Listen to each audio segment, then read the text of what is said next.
Hey everyone, this is your host Sonia, and welcome to Sonia Space. I've created this friendly space to inspire and encourage my listeners throughout their day. On this podcast series, I want to talk about life, relationships, mental health, women empowerment, hardships, and new experiences. My goal is to have an authentic and vulnerable discussion with my listeners. Hey there, thanks for tuning in to another episode of Sonia Space. This is episode 13. I am going on double digits now, and I cannot believe it. It's already been about 8 months since I've been podcasting. It's been 8 months for my journey. And again, I want to come on here and say thank you to everyone that have supported me, that have left reviews, that support me on social media, that take their time to share my podcast episodes and just check in on me and let me know that they're appreciating my series. So I'm very grateful for that. Thank you so much. Also, if you haven't already, make sure to follow and subscribe on my podcast page on Apple Podcasts and Spotify. And I'm also pretty active on social media. So Instagram, I've been using Threads a lot as well. I've been connecting with a lot of different people on Threads. I'm also active on TikTok. Eventually, I would love to be active on YouTube as well, but baby steps. As of right now, I'm only focusing on solo podcast recordings for my episodes, and I'm still learning as I go, and the goal is by the end of the year to get more comfortable in doing video recordings. And if I do that, I will love to start off with doing video recordings of just myself and then eventually bring on guests. So think friends, think other podcasters. I would eventually love to be in a space where I'm able to do that. And my goal is to do that by the end of the year. So stay tuned. For today's topic, I would like to delve into the types of people to hold on to.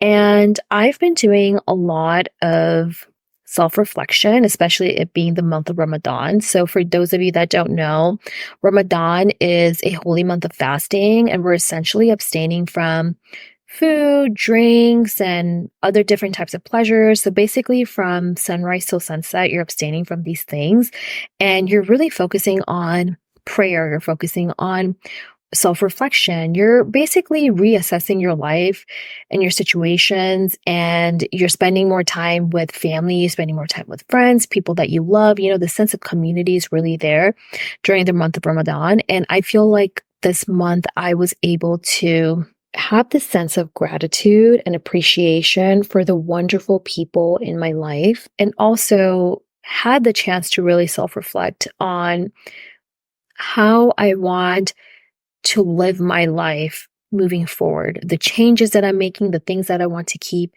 and basically what my life trajectory looks like.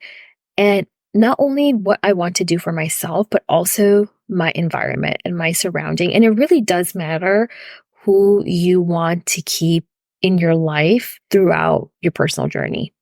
I feel like life really becomes easier and much more enjoyable when you surround yourself with people that bring true joy into your life and into different areas of your life. And growing up, I didn't think too much into what types of people I needed in my life. They were just there based off of close proximity, based off of school, based off of community.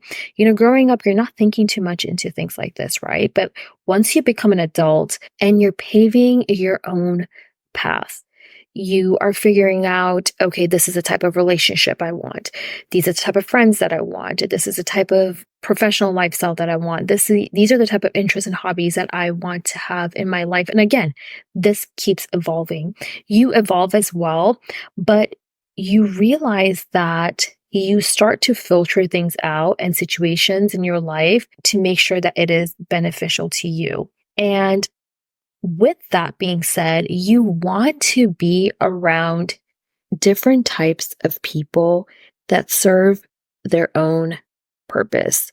So be it a type of friendship, be it a family relationship, be it a professional relationship, you want these different types of people in your life that have its own type of value. One person cannot be everything for you. And this took me a long time to understand. So your significant other cannot be everything to you. Your friend cannot be everything to you. Your mother, your father, they cannot be everything to you. And that's why you have different people in your life that serve a purpose. And I wanted to come on here to talk about my experience understanding that and how I've started to put people in buckets or into categories. And you might think it's not that serious. Well, for me, it is. I take my life very seriously. I'm very go with the flow, but at the same time, when it comes to my mental health and what I want out of life, I want to be really mindful and very much intentional of what I'm exposing myself to, because I know if I put in that effort, the outcome of it will be that I'm building the life that I want.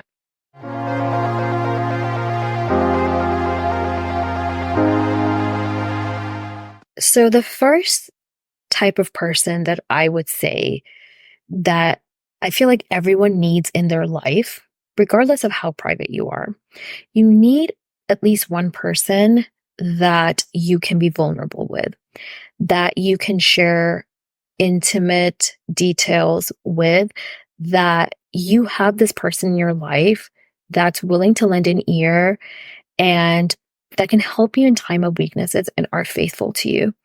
And when you're in a slump, these are the people that will help you get out of that slump.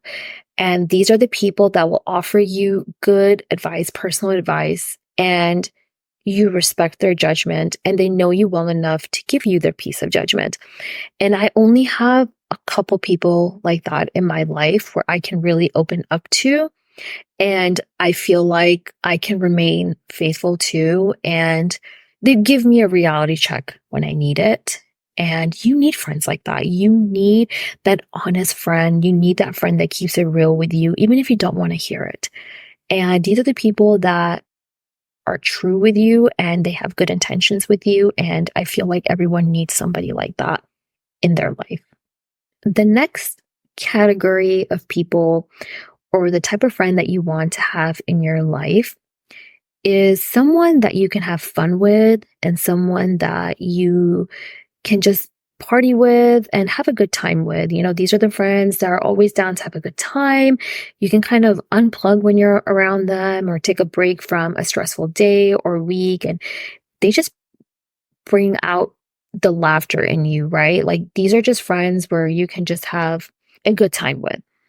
And this person doesn't necessarily have to be someone that you're super close to or anything, but sometimes you just want to be around people who want to have a good time. And for me, these are friends that I can go to concerts with. These are sometimes friends for me that I can even travel with and go on adventures with. You want these people to be that person who bring excitement and joy into your life.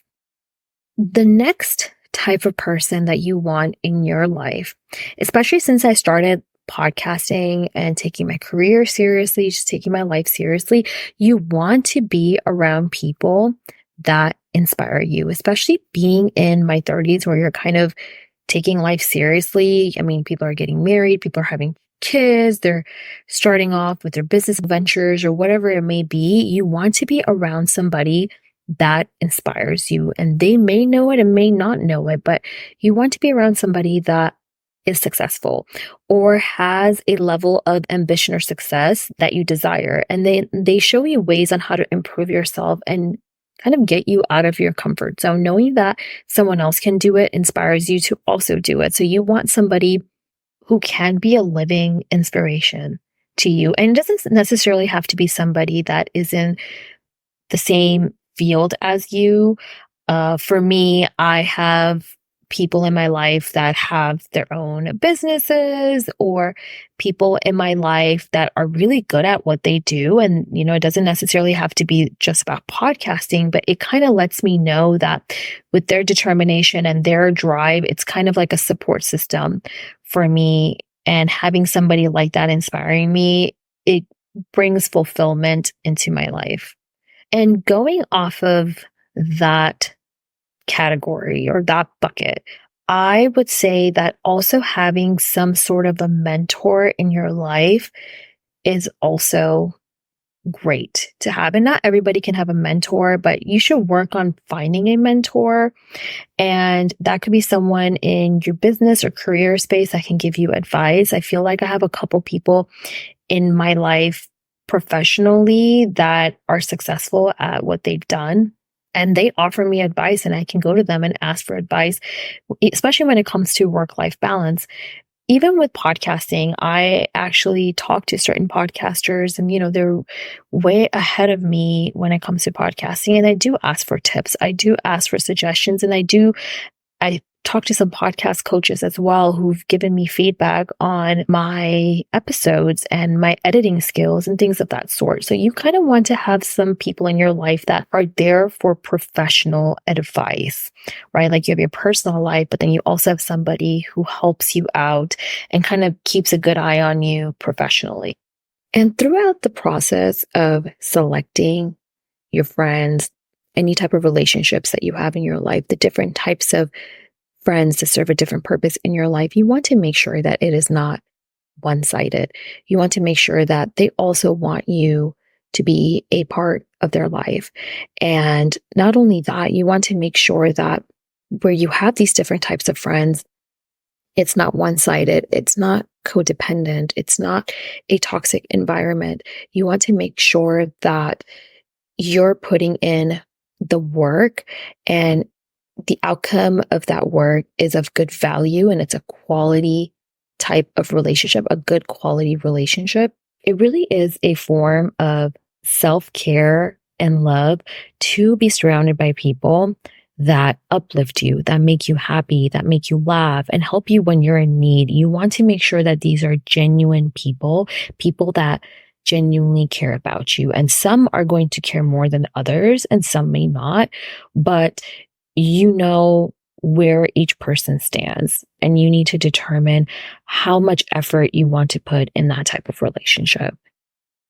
You also have to remember and remind yourself that all relationships have to put time and effort into that. You have to make the time to check in on a friend. You have to make the time to meet with a friend and just keep that relationship going. And I understand that we're adults and we're busy with our lives, and that's okay. A good friend will understand that, but you want to make sure that they're not the only ones who are putting in the effort. You are also putting in the effort to make sure that you're keeping them in your life, especially if it's someone that you want to keep in your life. And if you don't, then it would naturally just be removed from your life. Be mindful of that, especially if people that you love and appreciate, let them know that they are loved and appreciated. And if you're trying to get out of your comfort zone and meet new people of similar interests or, professionally, you do have to put in the work to build that connection and continue on keeping that connection with that person. That's just a part of life. It's not just going to be handed to you. You have to be the one to make sure that you let the other person know that you're interested in building a connection with them. That's just a part of adulthood. It just depends on how much of connection that you want with others and the type of people that you want in your life. You just have to make that determination for yourself.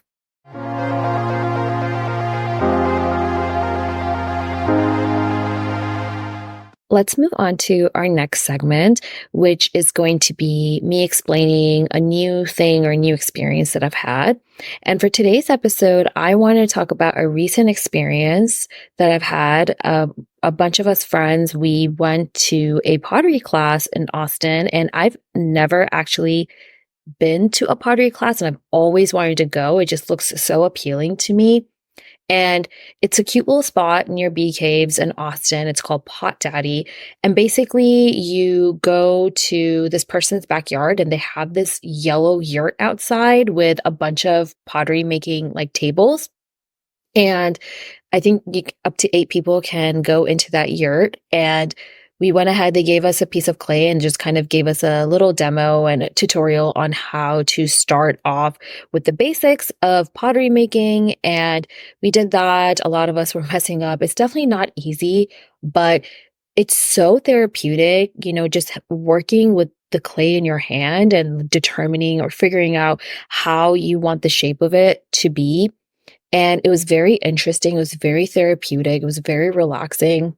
And I was able to make a small little bowl to hold my jewelry. And we have to go back in like 4 weeks to actually glaze it and then paint it. So it's a process, but it's a lot of fun. I would highly suggest it to someone who wants to do pottery making in Austin. And this is such a cute little spot. It's called Pot Daddy. Definitely check it out.